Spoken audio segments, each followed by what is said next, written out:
riding down the Harland Highway. All right, hold tight on the Harland Highway Show. Harland Williams.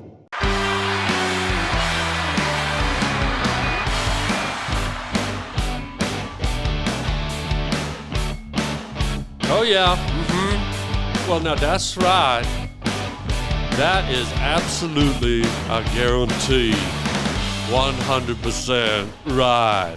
Welcome, everybody. Welcome your face. Welcome your body to the only road that matters, the only highway, the only asphalt your ass needs to be on, the Harland Highway Podcast. We go down life's roads. We exit here. We exit there. Wherever we see something interesting on the road of life, we take that exit ramp if we need to explore it. But before we get motoring, please let me take this moment to first of all say thank you for being here. The people that have been coming back, and to the new people, welcome. I hope you stay along for all the episodes. Please subscribe right away. We want to build, look at my subscribers. I think we're at 4,000. I want to get up to 100,000. I'm not hiding it. I'm not making any bones about it. I'm in your face. We want to get up over 100,000. So tell your friends, tell your wives. I know many of you have many, many wives. And hit the little bell so that whenever yours truly posts something, you get dinged, and all that cool stuff. But that being said, let's get going here. Yeah, we'll do it all again.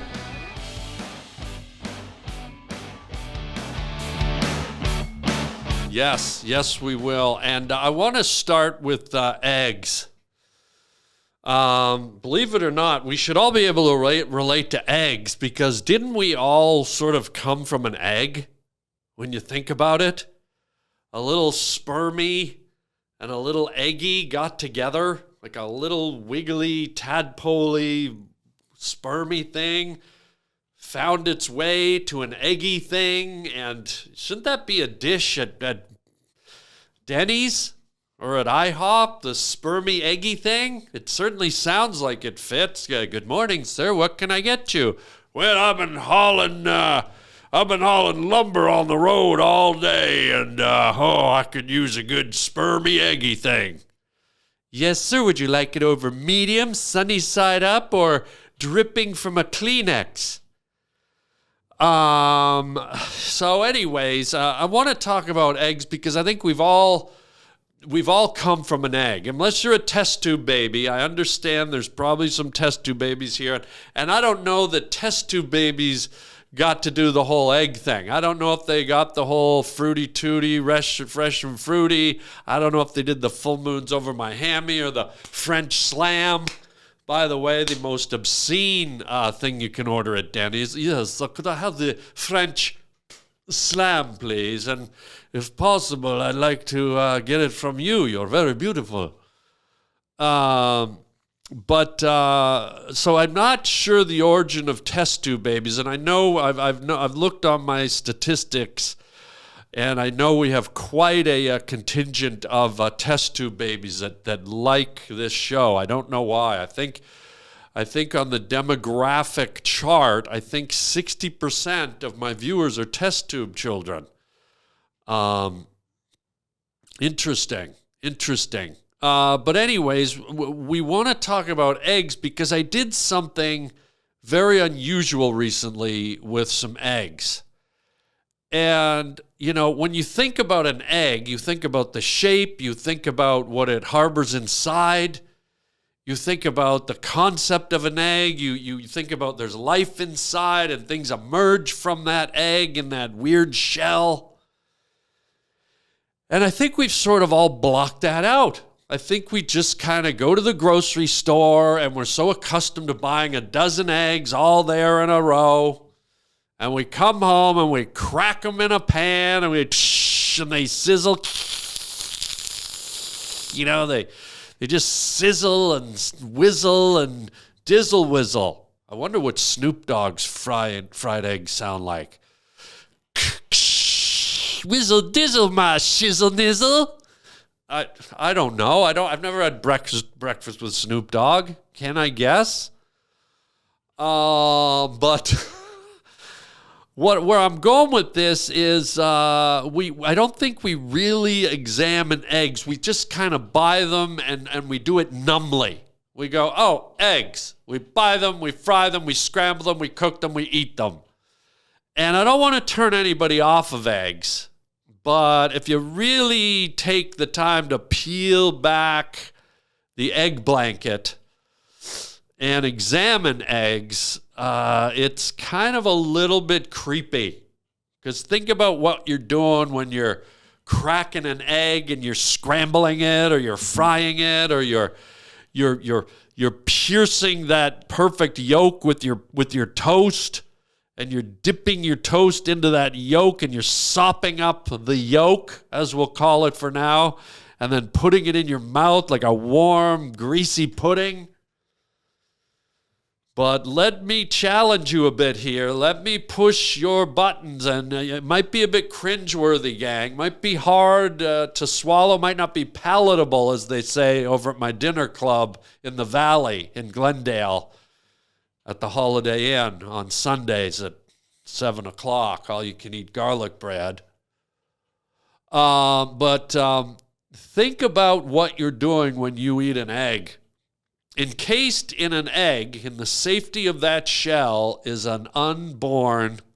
And I know you're already going, oh God, don't do it, Harley. Don't tell us what we should know, but we don't really want to know. Okay, too bad. Sometimes the exit ramps on the highway Harland take you to dark places and places where you have to look in the mirror and go, not only do I have 7 zits, but also I'm going to find out about eggs. Encased in that white ivory shell is a life form. It's a for lack of a better term, it's a baby chicken that hasn't really formed yet. It's all the elements, all the ingredients, all the DNA and the molecular entities needed to form a life. If you didn't make yourself an Egg McMuffin or a full moon over my hammy, there would be a wild bird running around pecking and eating and crowing and making more eggs. But we stopped the process, and so this is a hard word. I know it's hard to hear this word, abortion, but are we not just really, for breakfast, eating ourselves some abortions?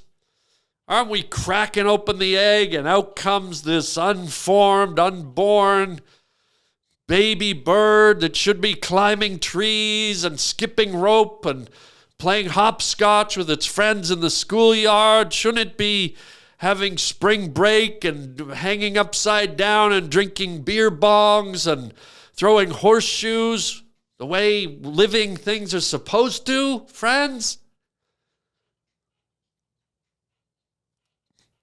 And I don't know what that was, but I think it needed it. I think we needed that kind of physical accent on what I'm talking about. But because abortion's a hard word to, deal with.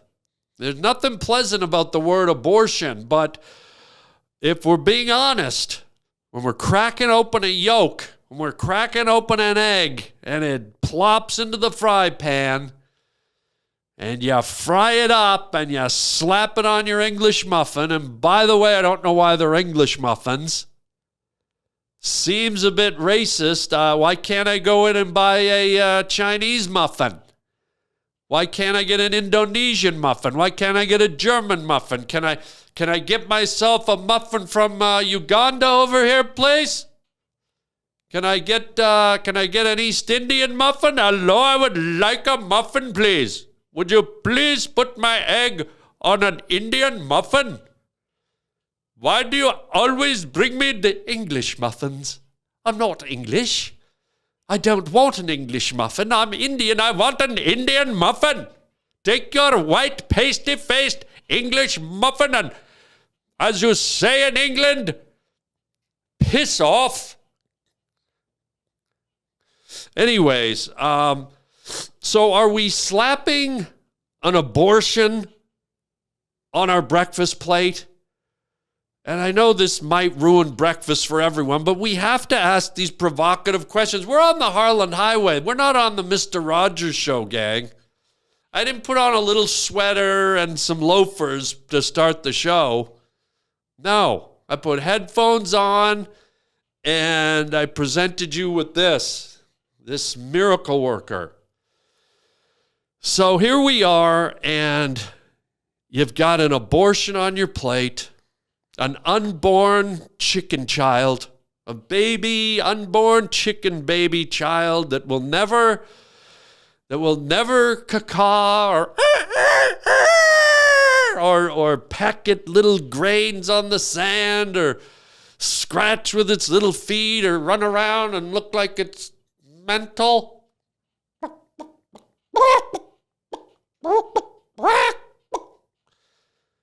Nope. You're putting an end to that the minute you crack its little safety ship. Its little white safety ship. And now you're frying it up. The unborn infant child. And you're putting salt and pepper on it. What if one day your fried egg sneezes? You put some pepper on it, it's like, achoo! You're like, holy shit. And then you flip the abortion, you do the other side, and then you flip it out again, you put it on your English muffin. And then you get your other piece of bread and you dip it in the yellow part of the little chick. You know, think about it, those little fluffy chicks, some of the cutest creatures on God's good planet, fluffy and little black beady eyes and running all around. And now they're on a piece of toast with butter, and you're dipping some Wonder Bread into its melted face, and just eating it up like a pile of goop. And again, I'm not trying to turn you off of eggs, but I think I might have.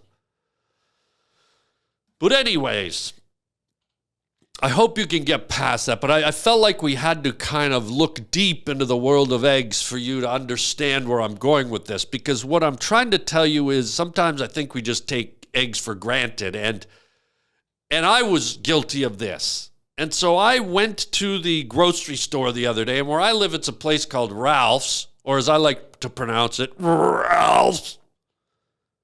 Don't you love a food store that's nickname is vomit? I mean, all you can think about is you eat food, and then when you get sick or you get drunk, Ralph. I mean, why not just come out? Hey, I'm going over to Pukes. You need anything? Yeah, I'm going over to the barf store. You need anything to eat? Going over to Hurl's. Going over to Toilet Chunks. You need anything over there at the old Ralph's? Ralph. So anyways, I'm over at Ralph's.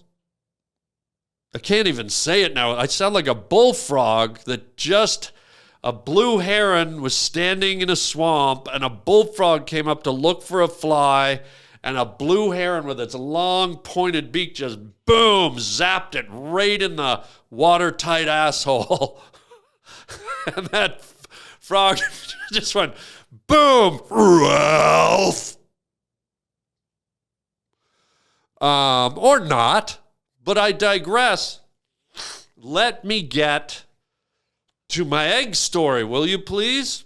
So I bought the dozen eggs, and I brought them home, and I'm unpacking my groceries from Ralph's, and I looked at the eggs before I put them in the fridge, and I had all these epiphanies, all the data that I just rambled off to you. I was like, wait, there's lives inside these casings, these white, crackly casings. And all these years I've just been eating them and digesting them and shoving them inside me. And wait, stop, hold on, time out. And that was a Volkswagen Passat skidding to a stop at a four-way intersection in Fresno, California. A Dodge minivan at the other stop sign, and a kid on a bicycle at the other one. See, folks, you think I just make this stuff up, but I'm a very detail-oriented person, and so when I deliver a story, the details are very important to me because I've been there, I've seen them, and I need to convey those to you so that you can, in turn, envision what I'm talking about crystal clearly. So I look at the eggs and I go, my God, do I eat another dozen? Do I ingest another dozen chicken abortions? Or does Daddy do something that maybe only God can do? Does egg-sucking Daddy decide to do something godlike? And guess what, gang? Egg-sucking Daddy decided to play God. So instead of putting those chicken eggs, those dozen jumbo-sized chicken eggs in the fridge, yours truly went outside into the yard. I gathered twigs. I gathered leaves. I gathered old bird feathers. I think I found an old blanket from a homeless guy. I gathered strands of string that I found. I gathered an old Snickers bar wrapper. I gathered all the ingredients needed to make a nice, healthy-sized bird's nest. And I'm not a bird. I'm technically not aware of all the materials they use, the building materials of the great osprey or the golden eagle. The California condor perched up on its high cliffs. I'm not aware of what materials they make their nest with. So if there's an old prosthetic rubber arm that one found and a bag of onions, I don't know what they make their nest with, but I took what I could find in the yard. Chunks of old garden hose, a wig. I found someone's wig in the yard. A bra. A beautiful bra and some silicone. I found just chunks of silicone and mucus fibers from the mucus fiber family of fiber families. And in my living room, in the middle of the living room, on the floor, egg-sucking Daddy started to build. I mean, I started to put a nest together, and it was confusing, and I didn't know where everything fit. It was like trying to put together an IKEA bed. You know, IKEA, you go and you buy these things, and your eyes are full of wonderment and expectation, and you can't wait to go home and assemble your Swedish furniture, and then you get there and you put it together, and a bed looks like a refrigerator, and a rocking chair suddenly becomes a fish tank. You don't know what you're doing with IKEA. But so goes it with the construction and the architecture of a bird's nest. And not being a bird, not having any feathers, I slowly started to build this nest, okay? And with my new adopted God syndrome, I held up those dozen eggs and I looked at them and I said, on this day, my childs, you shall not perish. On this day, you shall not know the warmth of a tea-fowl frying pan. On this day, you will not know the sensation of being suffocated by an English muffin. On this day, my childs, you shall live. And so I carefully placed the dozen eggs in my newly improvised bird's nest. And 2 of them actually sat very nicely in the bra that I found. Those cups are perfect. And for 3 weeks, I didn't leave the house. I didn't go to work. I didn't cut the lawn. I didn't go and get my nails done. I didn't go get my liposuction treatments. I didn't go and get my new tramp stamp. I was going to get a new tramp stamp of Betty and Wilma Flintstone doing a lesbian act on my back. And Betty Rubble and Wilma Flintstone just tangled up like a couple of fighting cats, just their tongues and their orifices all over each other like an octopus sucking on a conch shell. I forewent or foregoed all of that, and I sacrificed my time and my health even. I fasted. I barely drank anything. And by God, people, I sat on my eggs. I sat on my eggs from Ralph's. And I nestled them. And my buttocks, I wiggled my buttocks around on them, and I jiggled my ass flab all over those eggs. And I made sure they were comfortable and secure and safe, and they knew that Daddy was protecting them overhead. Up above, Daddy sat on his eggs. And for 3 weeks, patiently, meticulously, I sat on those eggs in my cramped bird nest. And on day 22,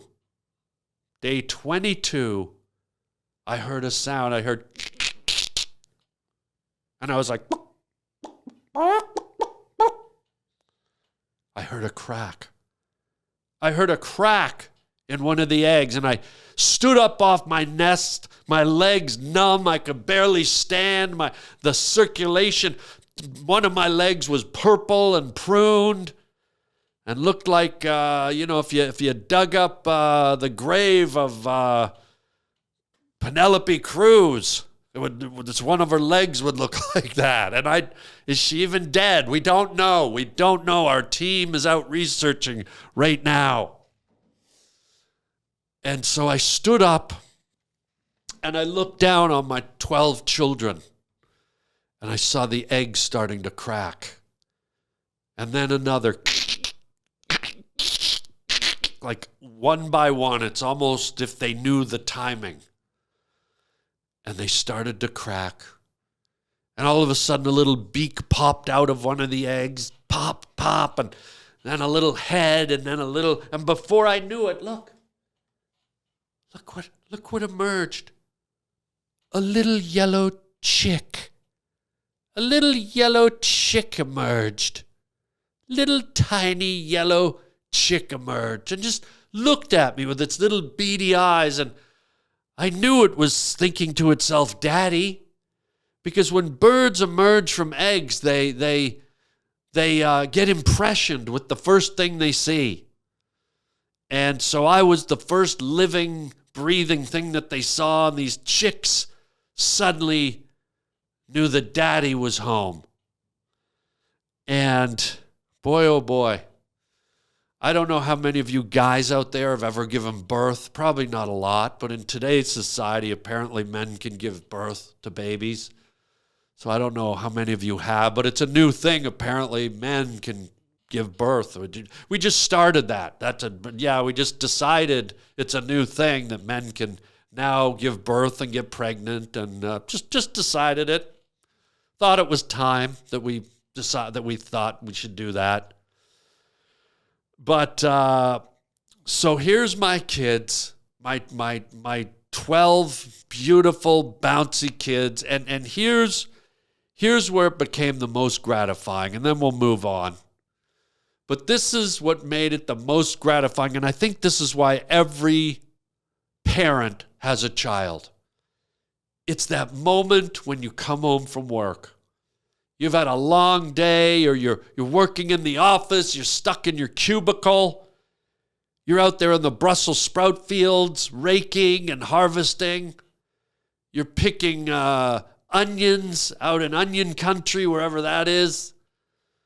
You're cutting celery all day with your shillelagh. You're plucking pomegranates. Who knows what you do, you people, you industrious people. But when you take that long drive home and you've got sweat running down your brow and you've got ants crawling in your hair and you've got tree fungus slowly spreading across the perimeters of your underpants, you get home after that long day and there's two things you want. You want to kick the door open and you want to smell dinner cooking in the kitchen. And you want your kids to come running to daddy. And so now, here's what I do, gang. And this was probably the main selfish reason I hatched those dozen eggs. When I come home from a long day, working down in the lumber yard, I walk to my front door, I stick in the key, I raise my right foot where I wear my Birkenstocks. I wear Birkenstocks. I bought them at Lilith Fair years ago. They had a little booth set up, Birkenstocks, Lilith Fair, Sarah McLachlan branded Birkenstock sandals. And I kick my own door in, and I take 2 steps in my front door, and you know what I do? I just throw my arms, I drop my briefcase, I throw my arms in the air and I go, hey, where's my peeps at? Where's my peeps at? And guess what? Look at this. Oh my God. They just come running. All my little yellow, they just come running to daddy. Peep, beep, beep, beep, beep, beep, beep, beep, beep, beep, beep, beep, beep, beep, beep. Where are my peeps at? Peep, beep, beep. Peep, beep, beep, beep, beep, beep, beep. They're just running all around at my feet and climbing up my leg and picking lice from my eyebrows. And some of them go in my ears and they make little shapes with the wax, the ear wax. They make little funny shapes, rice bombs and coconut cream pies. They love. Who knew little chicks loved earwax? And, oh my God, where's my peeps at? Peep, beep, beep, beep, beep, beep, beep, daddy, peep, beep, beep, beep, beep. And all those weeks of sitting on that nest, sometimes with that garden hose going in the wrong hole, to come home and yell, where's my peeps at? And to have my chillins just come running around my feet. Peep, beep, beep, beep, beep, beep, beep, beep, beep, beep, beep. Yeah. That's where my peeps are at. Right at daddy's feet where they belong. And when they get old enough, in about another 9 to 10 months, when they mature, they'll find a new home in daddy's stomach when he broils them on the barbecue. Okay, let's move along. I think I better have a swig of the good stuff. Kind of got a little dark at the end. Went a little, here I am, a loving, nurturing dad, and suddenly at the end I'm Jeffrey Dahmer, Colonel Jeffrey Dahmer, KFC Dahmer.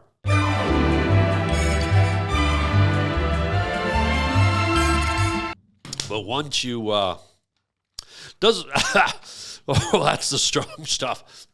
That's 100% proof right there. This is from Jamaica. But that's the beauty of this stuff. It doesn't matter what you say, trucker mouth, controversial, outspoken. This power wash just burns it all away. Anything you said, anything you might have said or were going to say, just burns it all away, and you cleanse the palate. You're free to start again. But while we stick to the topic of birds, I have a question, and I think you guys might want to know the answer to this question. So let's roll the promo for the Harland Highway question of the day. Roll it. The Harland Highway question of the day. Okay, here we go. The Harland Highway question of the day pertains to birds. this is a bit of a mystery, but have you ever noticed, and this is the official question, have you ever noticed that birds don't have ears? Has it ever bothered any of you that these little chirping, quacking things don't have ears? Have you ever seen a bird's head?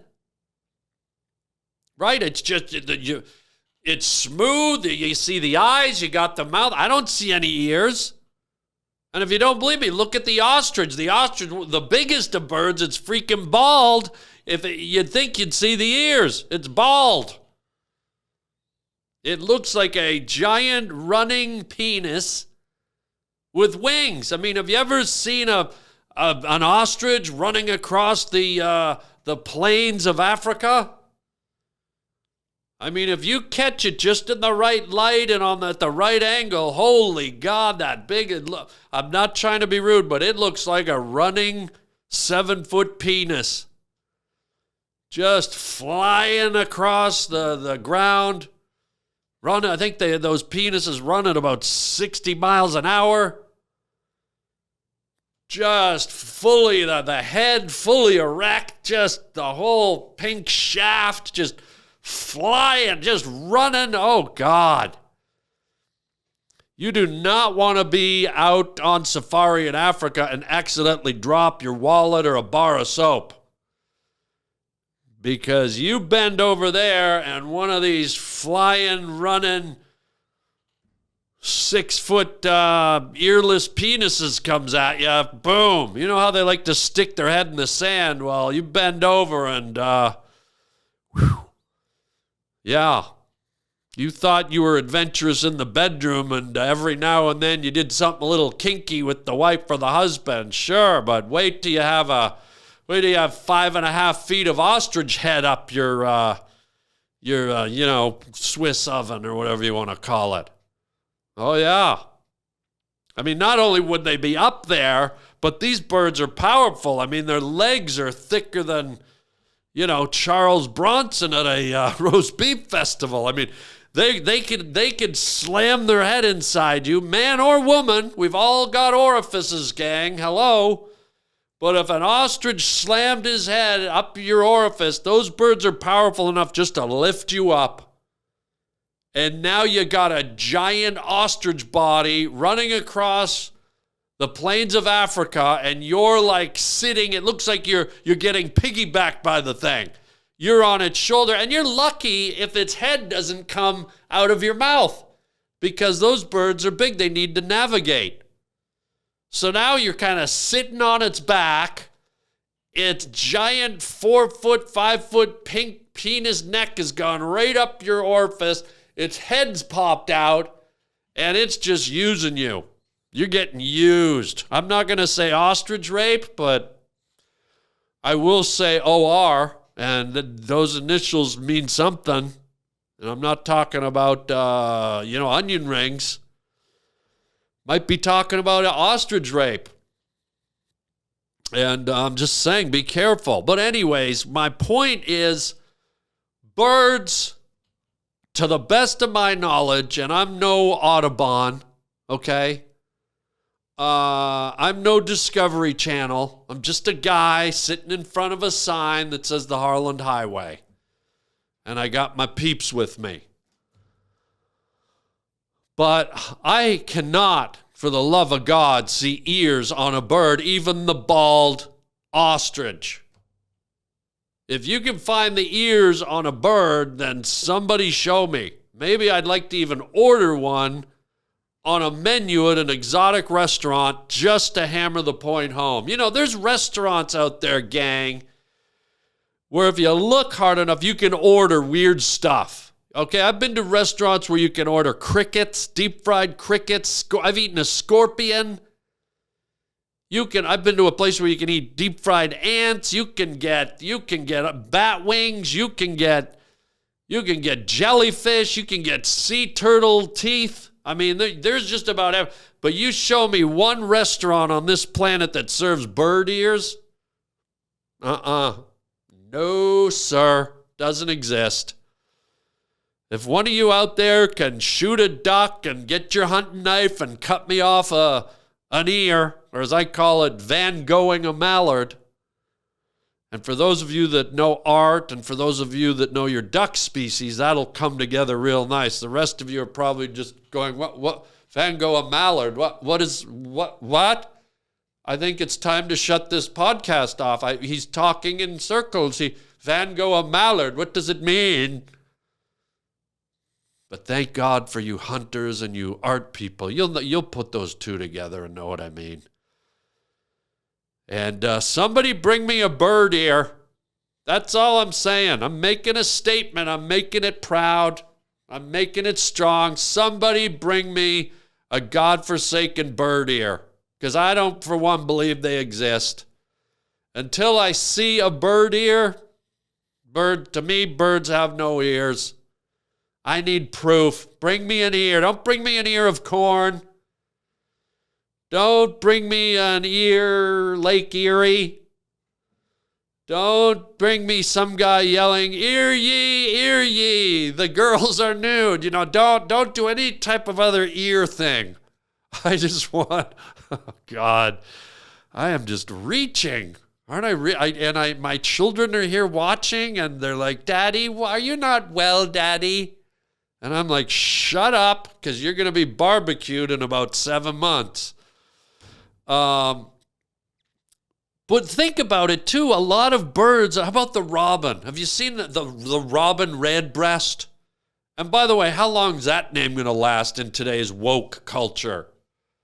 We've actually given a bird a name that includes the word breast? No. Nope. Gone. But the robin, or the robin redbreast, which is his full Christian name, if you've observed the robin, these birds, their diet consists of worms. They are experts at gathering worms. This is their form of sustenance. This is their life nourishment. And I just say nourishment. Very flowery because it's fun. It's a full word. It's a full-sounding word, unlike lump.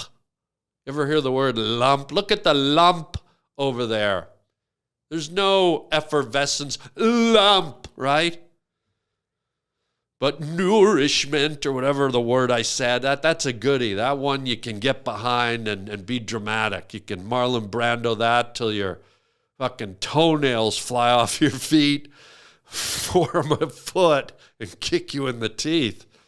But take a robin, okay? Robins land on grass, which is very soft. They land on the grass. And then what they do is they proceed to tiptoe along the grass, and they listen for their food under the grass, primarily probably, 5 to 6, 12 inches below the sod. Here's a creature with no ears walking along the grass, listening. Now, here we go. Listening for a creature that, to the best of my knowledge, makes no fucking noise at all. Has anyone here ever heard a worm? Have you heard a worm scream? Have you heard a worm sing? Have you heard a worm fart? Have you heard a worm sneeze? Have you heard a worm do anything? They're lubricated. They're silent. They travel seamlessly through Earth somehow. And somehow a creature with no ears but a giant red breast can land on a foot of grass, listen through the Earth's crust to something that makes no noise, peck its face into the grass, and pull out a giant silent worm. Now, what's going on, folks? If you don't think the Russians are up to something, if you don't think North Korea isn't spying, if you don't think Iran's not somehow involved in robins and bird ears and surveillance, you need to shove your head in a blender, get some frozen blueberries, and make your face into a smoothie, and then shove a straw in your ass and drink your own face.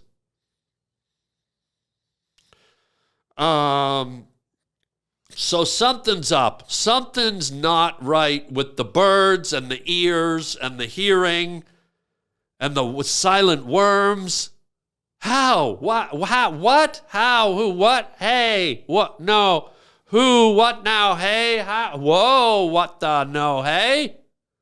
You know what I mean? That's what's going on in my head right now, as it is in yours. So, yeah. It's tough. Something to think about. Think about my children. Think about the birds. And if you need to make a nest to help you ponder, it's very comfortable. It's like almost like a nice lazy boy chair. You can sit in your nest and try and figure this stuff out. And that's the Harland Highway question of the day. Do birds have ears? The Harland Highway question of the day. Wow. Okay. So that was, there was some tough stuff in that last little bit there, to go through. We opened the show with abortion, and we got into so many delicate areas. And, it's all under the veil. It's all under the umbrella of comedy. Some of you are probably going, wait, comedy? What comedy? I just see a moron rambling into a microphone. He hasn't said one sensible thing yet. Okay, fair. Checkmate. You got me. But there might be the odd, disturbed individual, primarily test tube children, that really get what I'm doing and are laughing their asses off. Peep. But comedy, there's a switch in my head that goes, should I even mention the word abortion?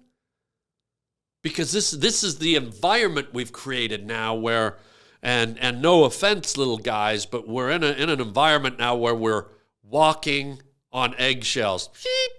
I said no offense. Beep. Okay, well, fuck you. You're out of the family. I just kicked one of my kids out of the house. Fuck you. I got 11 more. I'm not taking lip from a creature that doesn't even have lips. It's got a beak. Don't give me any lip. Beep. Gone. And you're gone. Two more just left the nest, as they say. But comedy's become kind of this weird, delicate dance now. And I'm going to tell you this. I'm going to peel the comedy curtain back because I've been doing stand-up comedy for, God, I hate to even say this out loud, over 30 years, maybe 35 years. I started in the early 80s, and I've seen them all. I've seen them all come and go. I've worked with everyone from Bill Cosby to Robin Williams to, Sam Kinison. I can go on and on. I've seen great guys, I've seen crappy guys, I've seen the best, I've seen the worst, I've seen the in-between. But at the end of the day, stand-up comedy is an art form and really requires freedom of expression and requires, comedians to push buttons and test things and say things that might seem outrageous. And I'm not saying that every time that's justified, but if we don't try, if we don't go out onto the edge, you'll never know. And if we're not provocative, then how do we ever test the boundaries of you and society? And that stuff's important, man, because the needle's always fluctuating. It's always moving. But lately, in particular, it's become very tense. And my point was that a lot of comedians that I work with and that are around me, you hear this kind of language that you never heard before, ever. And I just want you folks watching to know that this is how all this woke stuff and all this social posturing is hurting. Basically, I wasn't going to say it's hurting comedy, but I'm going to say it's hurting you. And here's why. I hear a lot of comedians, from high-level guys to mid-range people to low, who are like, I want to say this, but I can't. Or should I say this? Or God, I'm worried if I say this, so I better not. So in other words, you've got a lot of comedians now in the last, I'd say this just started happening in the last year and a half, 2 years, that are censoring themselves. They're pulling back. They're not taking the chance. And I'm not saying all of them, but I'm saying a lot of them are. And whether it's 1 or whether it's 300, it's not a good thing. That's like scientists in a science lab going, well, I want to put this enzyme into the petri dish with the other enzyme just to see what happens, but I better not in case it bothers someone. No, we as human beings, our ingenuity, our creativity, we have to keep experimenting and trying different mixtures and recipes and cross-pollinating things. And yeah, sometimes we might get an explosion, and sometimes we might get someone angry at us. But if we stop doing all this stuff, where are we? We're just like a blob of nothingness, right? And so the reason I say it's hurting you, the people, not that all of you are responsible for hindering comedy, but what I'm saying is this kind of overly sensitive, socially, politically correct environment, these woke, like warriors that are looking to cancel people and take them down. It's what it's doing is it's in many cases it's depriving you, the public, of seeing what you used to see completely pure and unfiltered and carte blanche. And so regrettably, a portion of the comedy world is being stifled by all this fear and all this finger pointing and all this stuff, and it's tough to see. I hate seeing fellow comedians second guess themselves or not try a premise or try a joke because they're afraid of the backlash or they're afraid of the response of the crowd. Stand-up comedy and music and art on all levels, that's exactly what it should be doing. Getting backlash and experiencing reaction, whether it's good or bad or delight or anger. Art should always be provocative and pushing the medium, whatever the medium is, music. There's never an excuse for hate crimes or hate speech or maliciousness. You know, when you maliciously go after people or a group or a thing or an entity, well, then to me, that's when it starts to go beyond art and just becomes mean-spirited and cruel. I think art should be with good intent, but also be provocative. And to give you an example of this phenomenon that we're going in, you know, it's like, you know, you go out on stage to do a comedy set now, and even simple, like kind of generic comedy in the old days. Do you remember the old days when people would do a joke or they do comedy? It'd be like, okay, so who wants to hear a joke? Okay, cool, here we go. These 3 guys walk into a bar, okay? A white guy, a black guy, and a Jewish guy. And now it's like, whoa, wait a minute. Wait, what? Now you can't throw ethnicities around. And by the way, those jokes with the ethnicities or the religious groups or whatever, they were always fun and goofy. Whoever was involved in the joke always got the butt end of it, whether it was the Mexican guy or the white guy or the Asian guy. Everyone in the 3-tiered joke always became the butt of the joke. It wasn't always just one group, you know, looking good in the joke and the other ones looking bad. It was always just fun, innocent. Hey, we're different cultures. We've got different sensibilities. We have different things in our culture. Here's a joke about it.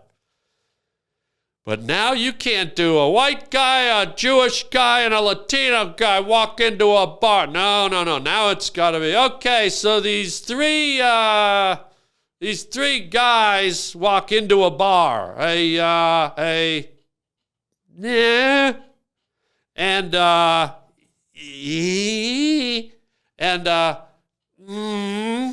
Walk into a bar and you know what? Now that I'm thinking of it, now we can't even say gender anymore.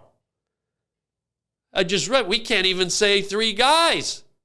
We have to say these 3 bundles of molecules and bone and fiber and enzymes and chromosomes walked into a bar. The first bundle of the building blocks of life and DNA,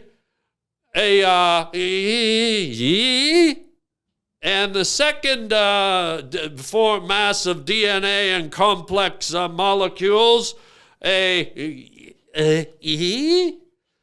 the third, mass of whatever we're made of, and by the time you get there, you can't even finish. You're too exhausted. And so you can't even get through, some days you feel like you can't even get through a harmless joke. So I'm just saying, be careful what you wish for, all you social warriors and you cancel culture people, because you might cancel yourself right out of a good time. You might cancel yourself right out of having a laugh now and then. And what's more important, you posturing up and showing the world how socially aware you are, or sitting back on a Saturday night and watching a funny movie or going to a comedy show and just letting the laughter release your soul? We live in a complex, tense, confrontational world where there's enough anger and animosity going around. Good Lord, without laughter, where would we be? So be careful about how much you want to put a cork into the comedy bottle. Good timing. Because if you shut off the laughter, man, what else? What falls next? And speaking of falling next, I think I've got to take my peeps out for a walk. I think we've been talking long enough. And when I say we, I blame you, because I could hear some of you talking while I was trying to talk. But I think we covered a lot of ground here today. I think we're well-versed now on birds and ears and comedy and blah, blah, blah, blah, blah, blah. But again, don't forget, you guys, please subscribe to the Harland Highway if you haven't already. I think the subscription, it's the little logo. It's the Harland Highway logo over in the corner. If you click on it, it'll say subscribe, and then you subscribe, and then that helps us build the show, and we can make it bigger and better. Got some fun guests, interesting guests coming up very shortly for you. I think you're going to like them. And don't forget, if you want bonus material, please, of my old format of the Harland Highway podcast, it was audio only. All I did was sound. It was into a microphone. You couldn't see me. But one of the aspects of the old Harland Highway audio podcast, and I did over 1,000 of them, I used to do a lot of characters. I did a lot of voices, and I had a whole library of characters that would call into the Harland Highway. And essentially what I do is I'd talk to them as me, but then I would talk back to them as the character through the phone. So it was basically me interviewing myself. And to give you an example, one of the characters was my Aunt Ruthie from Rochester. And so she would phone, I'd be like, hello, and she goes, oh, hello, baby angel cake. It's Aunt Ruthie from Rochester. How are you, angel pie?